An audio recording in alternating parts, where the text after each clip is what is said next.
นี่สิให้กันแท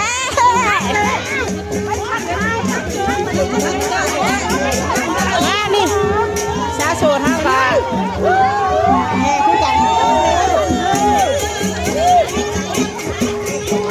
มวนว่าชาโซน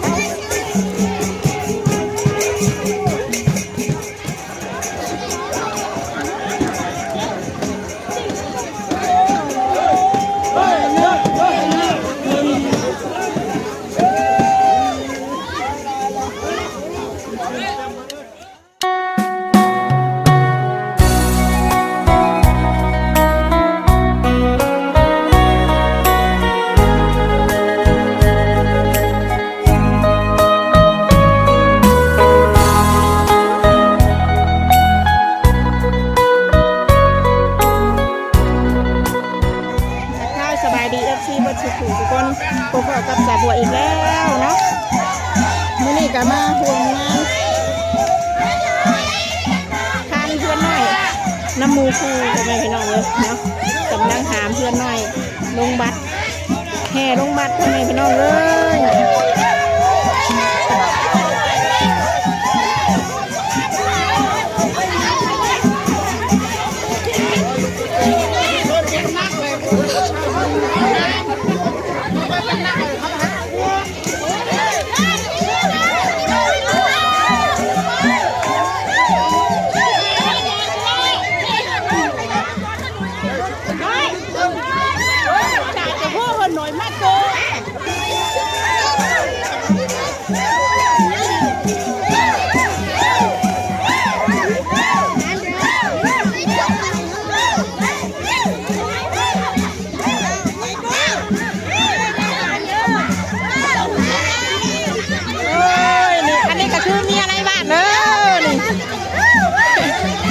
กำลังควนกำลังชื่นนี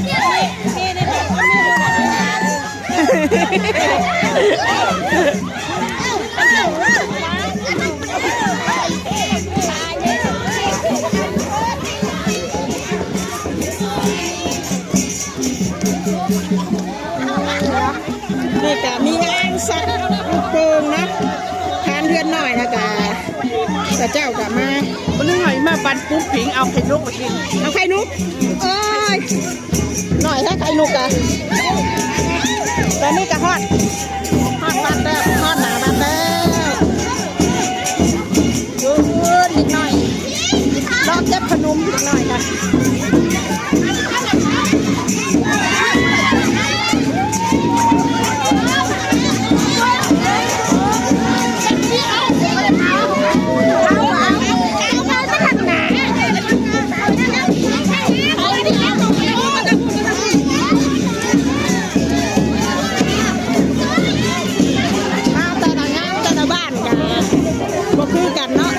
ก็บอกคือกันเด้อบ้านสาวบัวอาจจะบ่ได้เฮ็ดแบบนี้เนาะแต่ว่ามีสาวบัวขึ้นมาทั้งเหนือกับเจ้ากันไปบ่ถึงมองบ่ถึงทางแล้วนี่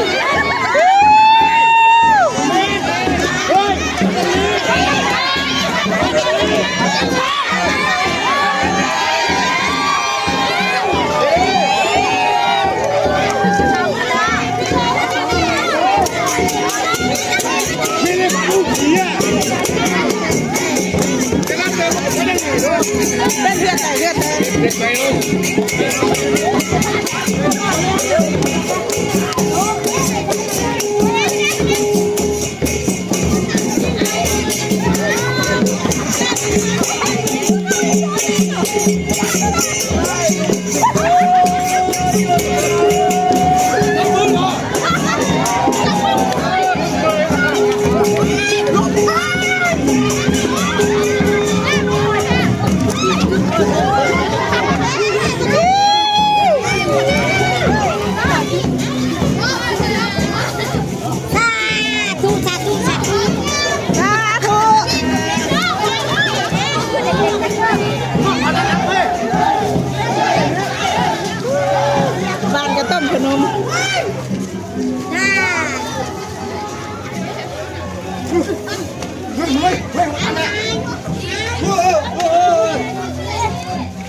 อนหน่อยแบบนี้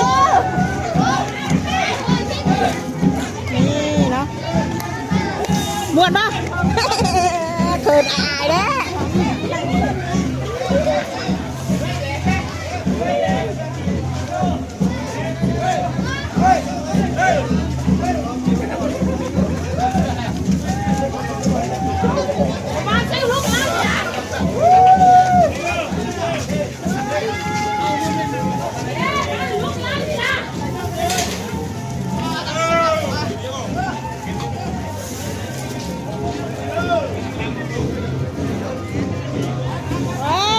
บลมซ้ำเนาะนี่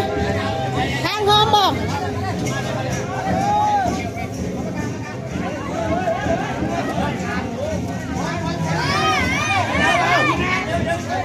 ใช่กระตาหัน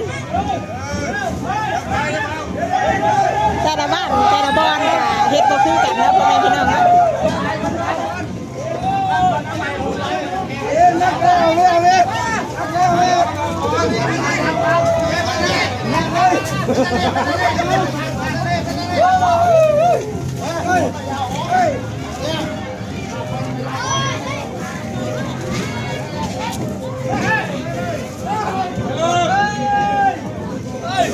ทางเฮิมทางเฮิม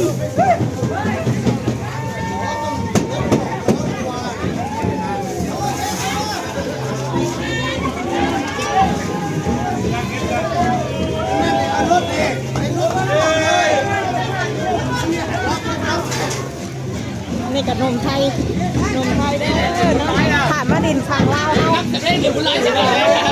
นี่แหละมาดินอยู่ฝั่งลาวเนาะเพิ่นผ่านมาแล้วก็มาเฮ็ดสวนทุเรียนเนาะอยู่ฝั่งลาวเนาะผู้ถือหมวกนี่แหละผู้ถือหมวกใส่เสื้อลายเนี่ยนี่เนาะ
เอาลงมาใบวัดเนาะลงมาใบวัดอะไรกันนี่แหละ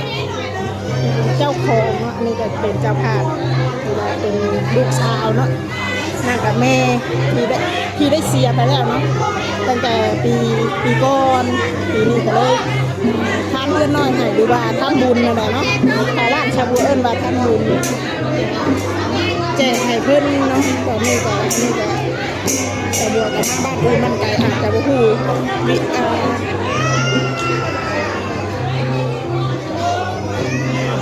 อันนี้ก็เจ้าเฮ็ดแบบนี้เนาะบ้านชาวบัวอาจจะบ่ได้เฮ็ดแบบนี้เนาะแต่ละบ้านก็บ่คือกันพ่อแม่พี่น้องเลยนี่ก็เป็นลูกสาวแต่ลูกสาวมีครอบครัวแล้วแต่ก็มีเพื่อนของแม่ของเรานี่ก็บ่มีไผเนาะบ่มีไผก็มีแต่ลูกสาวแต่เพิ่นมีครอบครัวแต่ว่าเพิ่นก็เฮ็ดให้เฒ่าแม่ไว้เบิดอะไรกับมึงนะคือเอ็นออกคนเดียว เกิบหาเกิบเลย นี่ได้ไหมก็ไม่อยู่นี่ก็ไม่อยู่นี่มันต้องยังกลัวเลย นี่กับเขาก็ได้เอาลงมาวัดเนาะแล้วก็ได้แห่รอบหนึ่งรอบเดียวเนาะแล้วก็เอาไปตั้งไว้แล้วก็กระเจ้าก็สีเจ้าของกระเจ้านี่ก็นอนเข่าคือแหละคือมืออื่นเศร้าก็คือตักบาตรอย่างนั่งก็คือแล้วเนาะนี่มาเบิ่งข้างนอกพ่อแม่พี่น้องก็มีงานแบบชักลูกโป่งน้ำมีการดิ่นการทัวเด็กๆหน่อยๆเนาะแต่ละบ้านก็บอกคือกันเนาะนี่สะบัวขึ้นมาเขตนึงขึ้นมาเขตนึงขึ้นมาเขตนึงปีนี้กระเจ้า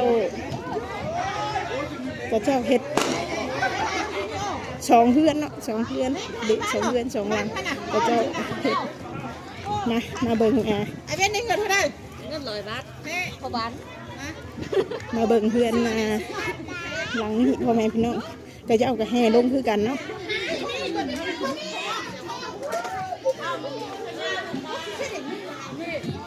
นี่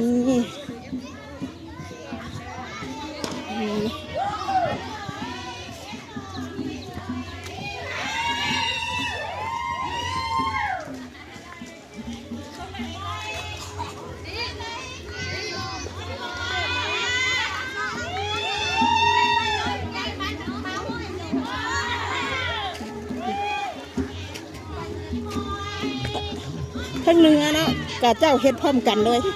เฮ็ดพร้อมกันแต่ทั้งบ้านสาบัวนี่กับเจ้าบ่ได้เฮ็ดพร้อมกันเนาะกับเจ้าบ่ได้เฮ็ดพร้อมกันนี่ก็เฮ็ดพร้อมกันถ้าว่าผู้ใดอยากเฮ็ดก็คือกับเจ้าเฮ็ดนี่เฮ็ดพร้อมกันเลยหาพวกเพื่อนก็คือว่าเฮ็ดพร้อมกันเลยพวกแม่พี่น้องเลยแต่ภายในปีนี้ก็มี2เพื่อนเนาะเฮ็ดเนาะ2เพื่อนโอ้ยคุณเจ้ากำลังสีแห่พ่อแม่พี่น้องเอ้ยนั่งนี่ถ้าเก็บเงินเขาไปเก็บไม่ผัวย่างมาเนาะก็จะไปเก็บไม่ผัวเงินกันโอ้ยเสียแท้ๆบัดนี้เสียแท้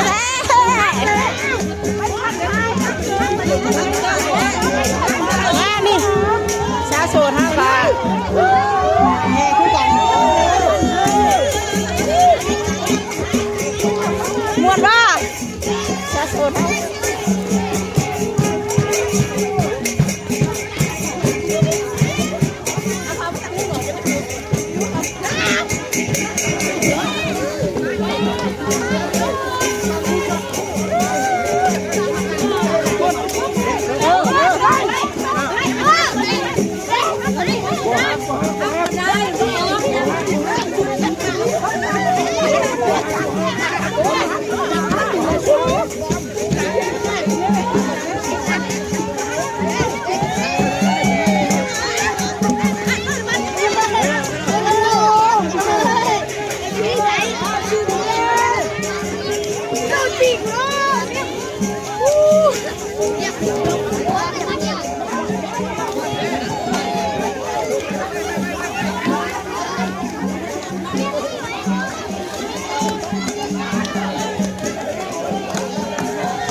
กับหนุ่มไทยเนาะ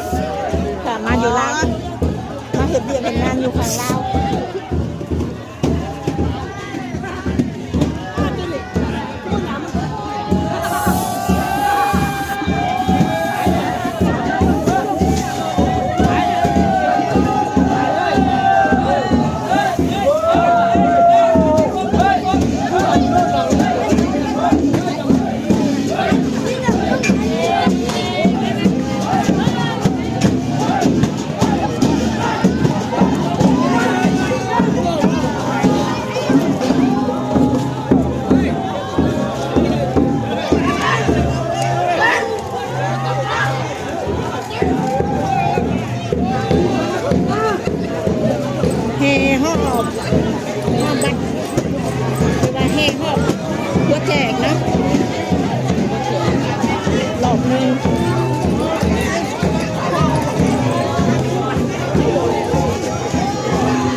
เนาะทางโฮม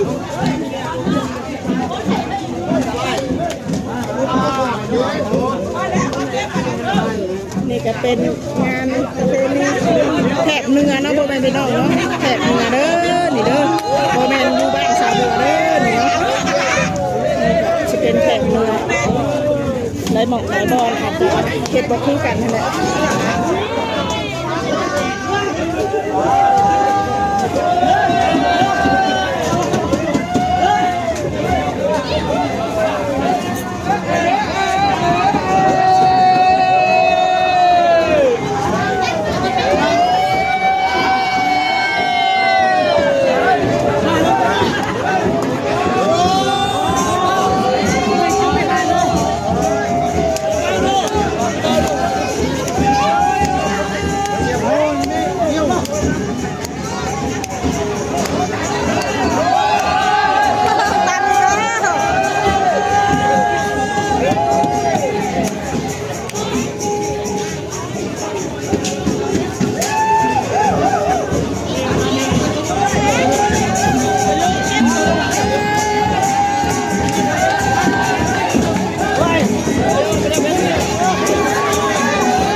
พ่อแม่พี่น้องแถบเหนือนะอาจจะแต่ละหม่องแต่ละบอนอาจจะเฮ็ดบ่คือกันเด้อเนาะ